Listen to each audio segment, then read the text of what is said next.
तो लेकिन जितने बेईमान थे, मनीष सिसोदिया, केजरीवाल, सत्येंद्र जैन, सौरभ भारद्वाज, वो खुद करप्ट थे कि नहीं थे, लेकिन वो चंडाल चौकड़ी में थे।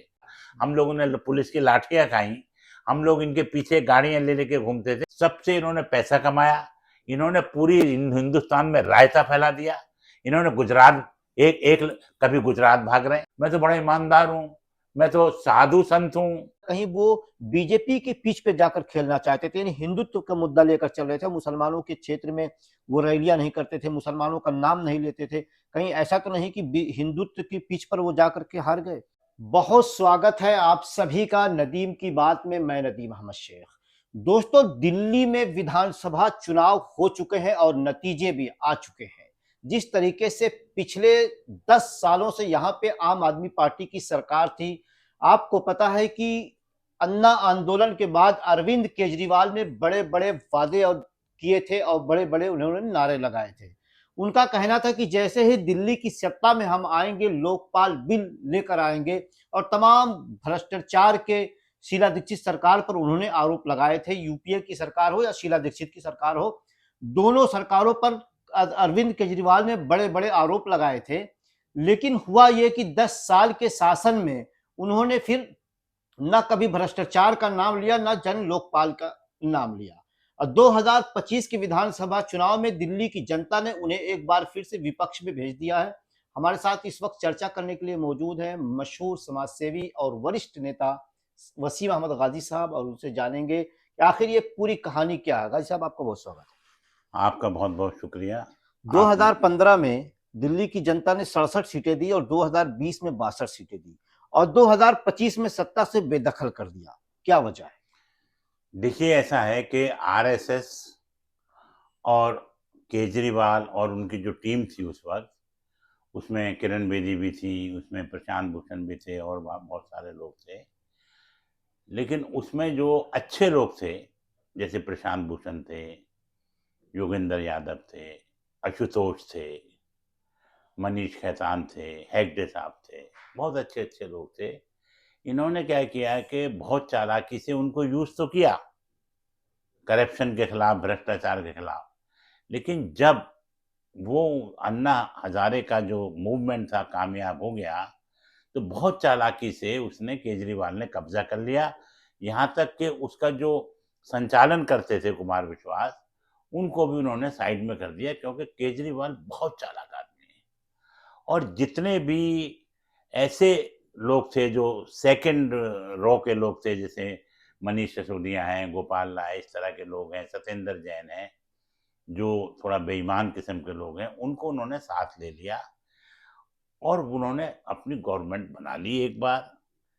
अगर बिजली की समस्या का समाधान के अलावा केजरीवाल ने कुछ नहीं किया। बाकी जो पार्टियां थी उनको करप्ट होने में 20 साल, 30 साल, 40 साल लगे, लेकिन ये तो ऐसा लगता है कि ये थे ही बेसिकली करप्ट लोग थे, और इन्होंने जनता के साथ छलावा किया। आज भी जो इलेक्शन के रिजल्ट आए हैं, उसमें सबके लिए कुछ ना कुछ सबक है। पहली बात तो, इन्होंने जो शीला दीक्षित थी, जो हमारी माँ समान थी, बहुत बेहतरीन काम करती थी, उन पे इन्होंने लांछन लगाए बेशरम लोगों ने, और उनको करप्ट कहा। उन्होंने ये भी नहीं सोचा कि वो हमारी माँ के अतुल माँ के बराबर हैं। और उन्होंने मनमोहन सिंह जी, जो बिल्कुल दुनिया के ईमानदार तरीन आदमी हैं, उन पे इन्होंने इल्जाम लगाए, और इस तरीके से इन्होंने आरएसएस से मिलकर सत्ता छीन ली, कांग्रेस से। लेकिन अभी आपने एक बात कही कि जो चोर टाइप के लोग थे, क्या अरविंद केजरीवाल को ये समझ में आ गया था कि ये लोग भ्रष्टाचार में मेरा साथ देंगे और ये लोग नहीं देंगे, तो जो नहीं देने वाले थे उन्हें किनारा कर दिया? देखिए, प्रशांत भूषण तो जितने बड़े आदमी हैं, उनके फादर भी जो है इतने बड़े वकील हैं, यहाँ पे सेंटर में मिनिस्टर रहे हैं, वो एक इंस्टीट्यूशंस हैं। वो एक, जिसको कहते हैं कि हम एक आदर्श के पैकर हैं वो लोग। आपके जो योगेंद्र यादव है, तो इन्होंने, देखिए केजरीवाल जो है बहुत बड़े ड्रामे। देखिए, आपने देखा, पहले मफलर बांधते थे, मफलर मैन की शक्ल बना ली, और ये क्या करते थे, ब्रांडेड कपड़े पहनता था केजरीवाल, और उसमें 2 साइज 4 साइज बड़ा पहनता था, ताकि लोगों को लगे कि ये बहुत ही साधारण आदमी है। लेकिन जैसे ही ये सत्ता में आए, तो इन्होंने फिर क्या किया कि जो इनका समझौता था आरएसएस से कि भाई आप जो है वो बिहाइंड द कर्टेन आप रहेंगे, लेकिन असली जो हुकूमत दिल्ली में रहेगी वो आरएसएस और बीजेपी की रहेगी। इनको जब सत्ता का शौक लग गया तो ये उस सत्ता को भोगने लग गए। इन्होंने बीजेपी को के खिलाफ भी जो है वो इन्होंने झंडा बुलंद कर लिया और इन्होंने आरएसएस को भी आंखें दिखानी शुरू कर दी। तो अब केजरीवाल पूरा एक्सपोज हो गए, 22 सीटों पर ये सिमट गए और जनता ने ये मोहर लगा दी। जो केजरीवाल कह रहे थे ना, हम तो कट्टर ईमानदार हैं, हम तो देखिए जनता के बीच में जाएंगे, तो जनता ने इनको सीट तो तकरीबन दी है, 22 नहीं तकरीबन इनको 40 सीटें दी हैं। कुछ सीटें ये बहुत कम मार्जिन से हारे हैं, कम से कम 12-13 सीटें। तो लेकिन जितने बेईमान थे, मनीष सिसोदिया, केजरीवाल, सत्येंद्र जैन, सौरभ भारद्वाज, वो खुद करप्ट थे कि नहीं थे, लेकिन वो चंडाल चौकड़ी में थे। तो इन सबको जनता ने कहा इनको अहंकार है, इनको हरा दिया और उन लोगों को इन्होंने जिता दिया जनता ने जो उस चंडाल चौकड़ी के मेंबर नहीं थे। दूसरी बात, इन्होंने कांग्रेस की जो जमीन थी, सियासी जो जमीन थी राजनीतिक, वो इन्होंने गलत झूठा इल्जाम लगा के मनमोहन सिंह करप्ट हैं वो छीन ली। अब कम से कम कांग्रेस को, बीजेपी से ज्यादा कांग्रेस के लिए अच्छी बात है कि अब कांग्रेस को काम करने का मौका मिलेगा। अब ये समझिए आपका कि ये किस मुद्दे पे आए थे? भ्रष्टाचार के मुद्दे पे आए थे। अब ये इतने बड़े बड़े महलों में रह रहे हैं, इन्होंने इतने बड़े बड़े जनाब ये गाड़ियों में रह रहे हैं, सिक्योरिटी पंजाब की सिक्योरिटी भी ले रखी है और दिल्ली की भी सिक्योरिटी ले रही है। भाई तुम तो कह रहे हो हम जनता के आदमी हैं, तो तुम्हें कौन मारने जा रहा था भाई? तो इसलिए अभी योगेंद्र यादव ने इनकी पोल खोली है कि बीजेपी इनको फोन नहीं करती थी, इनके एमएलए को। योगेंद्र यादव ने कहा है कि ये लोगों ने सिम मंगाया विदेशों से और ये दिल्ली की सीमाओं से जाके बाहर फोन करवाते थे अपने एमएलए को कि हम बीजेपी दफ्तर से बोल रहे हैं, हम आपको 5 करोड़ देंगे। ये सब चालाकी, ये बिल्कुल कहते हैं ना कौवे जैसी चालाकी है। अच्छा कि काजी साहब, आप भी आम आदमी पार्टी के फाउंडर मेंबर रहे हैं, तो क्या पिछले 10 साल 11 साल यहाँ पे आम आदमी पार्टी की सरकार थी, कभी आप लोगों को बुलाया गया, कभी कोई मीटिंग हुई, कभी कोई चर्चा हुई? देखिए, मैं तो फाउंडर मेंबर हूं और मेरा एक आध नंबर केजरीवाल से पहले है। आज तक ना बुलाया। जब मैंने कभी एक आध लेटर भी लिखा कि भाई आप फाउंडर मेंबर को बुलाइए, वो लोगों ने आपका उस वक्त साथ दिया। हम लोगों ने पुलिस की लाठियां खाई, हम लोग इनके पीछे गाड़ियां ले लेके घूमते थे, ना कभी इन्होंने बुलाया। बल्कि जितने भी थर्ड क्लास लोग थे दिल्ली के, सबको इन्होंने पैसे ले लेके टिकट दे दिए। इरफानुल्लाह एक अच्छे आदमी थे ओखले में, उनको टिकट ना दे के अमानतुल्लाह को टिकट दे दिया। और इन्होंने जिसने जितना ज्यादा पैसा दिया, इन्होंने जो है उनको जो है वो टिकट दे दिए। सबसे इन्होंने पैसा कमाया। इन्होंने पूरी हिंदुस्तान में रायता फैला दिया। इन्होंने गुजरात एक एक कभी गुजरात भाग रहे हैं, कभी ये उत्तराखंड भाग रहे हैं, कभी हिमाचल भाग रहे हैं, फिर यहाँ तक के जम्मू कश्मीर में भी भाग रहे हैं। तो ये बहुत ही घटिया किस्म के लोग हैं।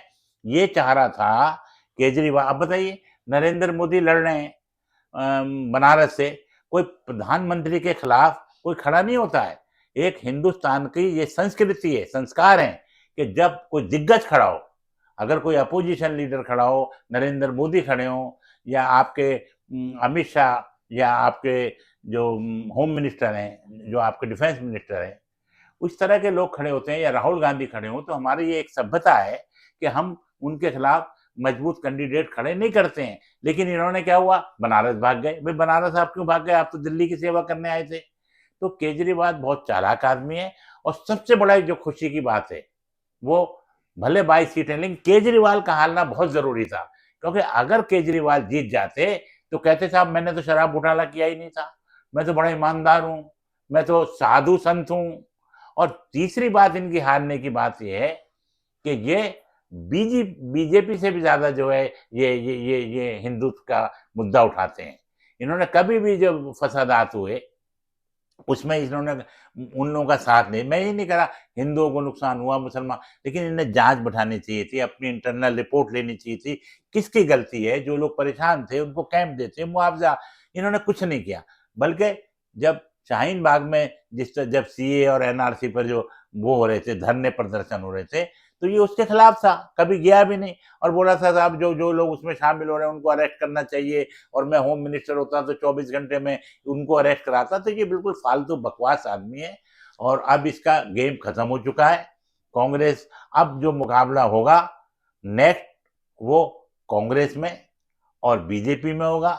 ये सब अंदर जाएंगे, जो बेईमान लोग जो हैं सबको बदनाम करते हैं।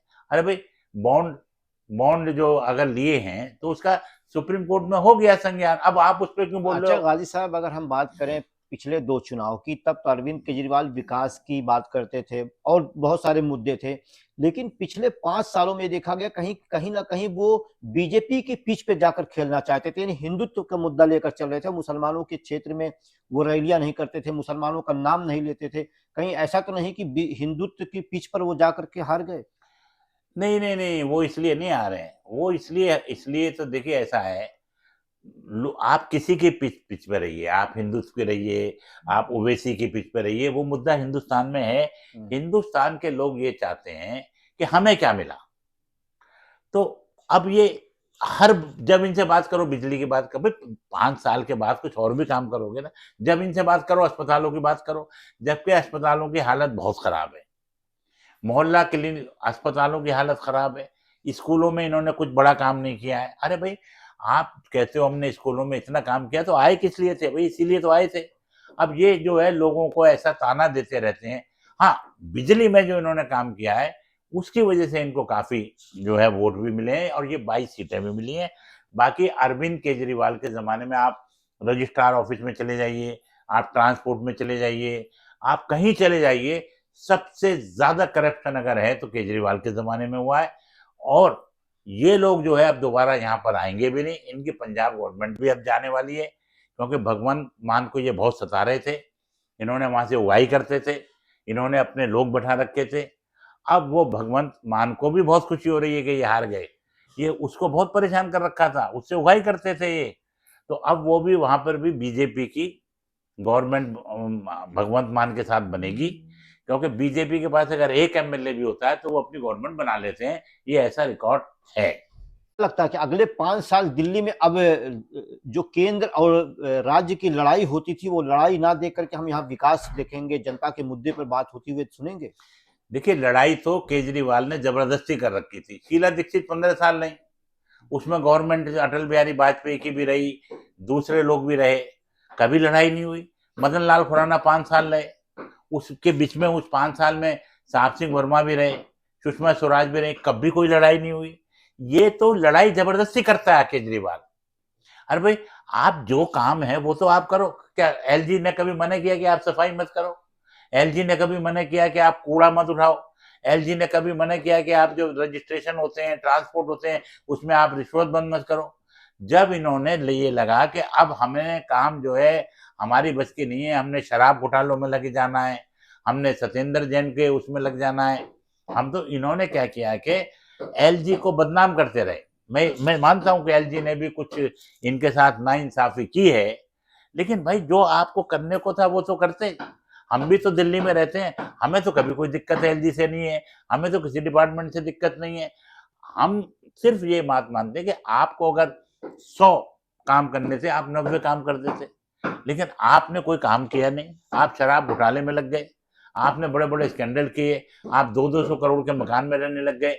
तो ये जो हमारी शिकायतें हैं केजरीवाल से बहुत ज्यादा है, और केजरीवाल का यहाँ से दफा होना बहुत जरूरी था, क्योंकि अब बीजेपी रहे या केजरीवाल रहे, क्या फर्क है भाई? असली रहे ना, जो असली है बीजेपी, अब वो आ गई।